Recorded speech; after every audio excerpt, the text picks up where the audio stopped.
What is it that you're trusting and believing God for? I'm holding this microphone because for me, this microphone is a symbolic representation for multiple things, one of which is my own podcast. And I know you're probably thinking just get some mics, audio equipment, push record. Too easy, right? Or better yet, just rent a studio. And granted, I could do that, but I believe in divine timing. I believe all things has its season. I am being reminded of the calla lily, which is my favorite flower, by the way, that and peonies. Okay, but focus, Brandy. Um, get back on the train. But the seeds of the calla lily are planted in the spring, but we don't behold the beauty of its bloom until the summer. The seeds are planted about 4 inches deep and covered with dirt. And there are times when we feel like the things we desire may not come to pass because it's gotten a little dark because we've been covered with dirt.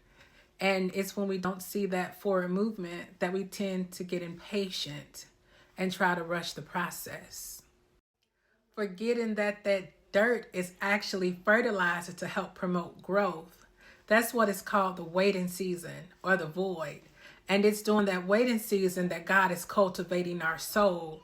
It's during that waiting season where God is tilling our soil. It's during that waiting season that He is preparing our desired outcome. Y'all, I'm getting excited because that's when God do His work, in our waiting season. It's in that waiting season that God is raising up people, putting them in their appointed places to help catapult you to your destination. It's in that waiting season where things is the darkest, but that's when you must clutch down and exercise your faith. I believe it's Matthew chapter 17. It talks about your faith being the size of a mustard seed. And if you haven't seen the mustard seed, you know that thing is like there. If I have the scripture reference wrong, put it down in the comments. Let me know. Charge it to my head, not my heart. I need you to exercise that faith by continuing to put in the work towards your desires. Exercise that faith by holding on to the vision, knowing that you will walk into your blooming season. And when you do, you will be able to sustain that blessing. You will be able to steward over that blessing properly. So keep going and hold on to your dream, knowing that what you're believing and trusting God for will come. Because we are walking into our blooming season. The question is, will you be ready?